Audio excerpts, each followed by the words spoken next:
Donc, James Hughes est le directeur exécutif de l'Institut pour l'éthique et les technologies émergentes à Boston, Massachusetts. Il est l'un des deux cofondateurs de la World Transhumanist Association, aujourd'hui Humanity Plus. Il en a été le directeur pendant plusieurs années, autour des années 2006-2008. Et aujourd'hui, donc, il continue à travailler. D'abord, c'est un sociologue pendant des années. Il a été vice-recteur de l'Université de Boston pendant toutes ces dernières années. Voilà, je lui laisse la parole. Merci infiniment. Thank you. Another chance. The floor is yours. Okay. Well, first, I want to apologize for not being there in person. And second, I want to apologize for being an American with only one language. I have studied French, but I never got very far. So I'll do the address in English. But I want to briefly comment on how glad I am that there's a conference on transhumanism happening in Africa, and how reflect on my own experience in the transhumanist movement and where we are at this moment. One of the problems that transhumanism has always had is that it is a relatively thin ideology, by which I mean it is focused on our right to control our bodies and some ideas about how the future will unfold, about technology and emerging technologies.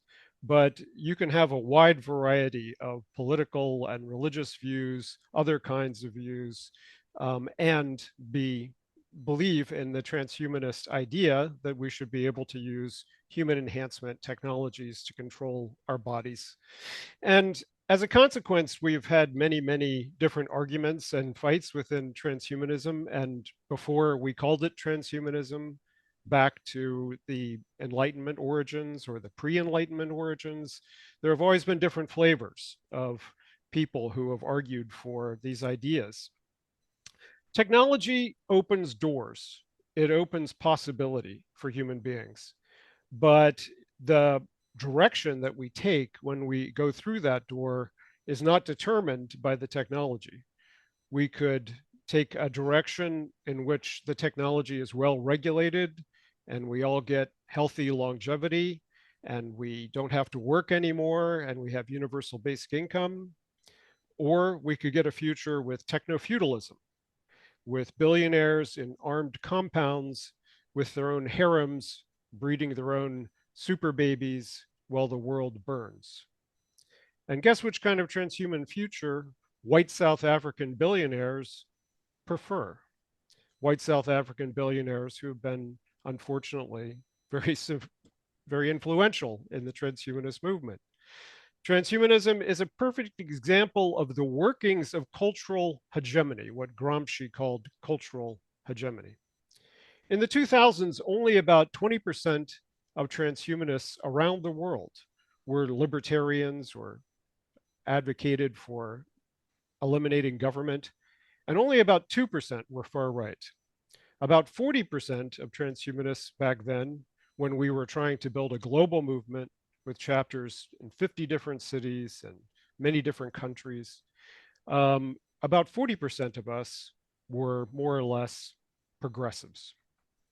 And then some billionaires in Silicon Valley began to spread billionaire money into transhumanist ideas. And they were cutting checks and they began to influence the agenda.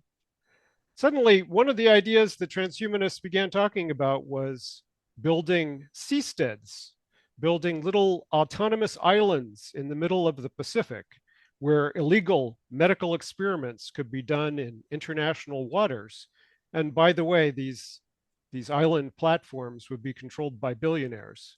And this was supposed to be a transhumanist idea because we were the ones who were mad scientists who wanted to do illegal things in international waters. Millions were invested, yes, in AI risk startups by these billionaires, but they were also building their own bunkers. And they were also buying their own citizenship in New Zealand so that they could escape from whatever consequences would emerge from this world that they were contributing to build. They were preparing for mass unemployment because they knew that mass unemployment would cause social collapse. And that was one of the reasons why they needed their bunkers. It turns out that if only 1 out of 100 people in your group is a fascist, but that person has $1 billion, they are the only opinion that anyone pays any attention to. Billionaires can pay $44 billion for a platform where ideas are discussed and then manipulate that platform to promote fascism, not only in their own country, but all around the world, to hire trolls in the developing world to pretend to be fascists in the developed world. Billionaires can buy elections and politicians and destroy the government agencies that are supposed to regulate them and convince people that only good refugees are white South Africans escaping white genocide in South Africa. Billionaires can rationalize destroying the government scientific infrastructure that generated technological breakthroughs because they only value their own privately owned science and technology endeavors. Billionaires can rationalize the promotion of pseudoscience by their fascist allies, getting their own vaccines while their political enemies destroy vaccines, getting their own anti-aging treatments while in private clinics or around the world, while poor people get denied health care and are told to drink raw milk and that chickenpox is good for them.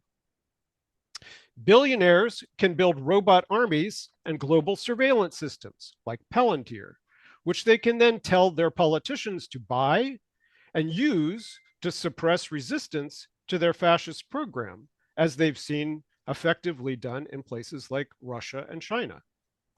It's time for us to reinvent global transhumanism. And part of that is recognizing that this is a global ideological current, which did not start in Silicon Valley and which is certainly not defined by the casual observance and appropriation of our ideas by billionaires. We are like members of a church in which there are both radical priests and reactionary archbishops. Yes, the archbishop personally gives the sacrament to the king and the aristocracy, even as those elites wage wars and oppress the poor. Perhaps the king and his court casually patronized several flavors of church theology, sponsored debates about what kind of slavery is the most Christian. Perhaps they held other crazy views that had nothing to do with church doctrine, like the idea that environmentalism is the Antichrist. Perhaps some of these elites are known to participate in organized trafficking of young girls covered up by the king and never mentioned by the archbishop. When the revolution comes, the people remember the collaboration of the archbishop and those very unchristian elites. And they ask how the church could have allowed it. Most members of the church weren't complicit. If the church doesn't side with the people, they will also be cast down. The only hope for the faith is a radical reformation. So what does it mean for us today to build a transhumanism that sides with the people? What is a transhumanist gospel of radical freedom, not just for billionaires, but for everyone, where we ensure that the benefits of these emerging technologies are universally shared? Insisting first on the centrality of the democratic state to control the power of unchecked wealth from the billionaires. That is the beginning of the discussion. Because without that democratic state, how can we collectively regulate how new technologies come into existence, whether they are safe, whether they are going to kill us or not? We need to also use the democratic state to ensure that everyone has a benefit, to make sure that we have healthcare and education and roads and all the internet and all the things that we need in order to participate in modern life.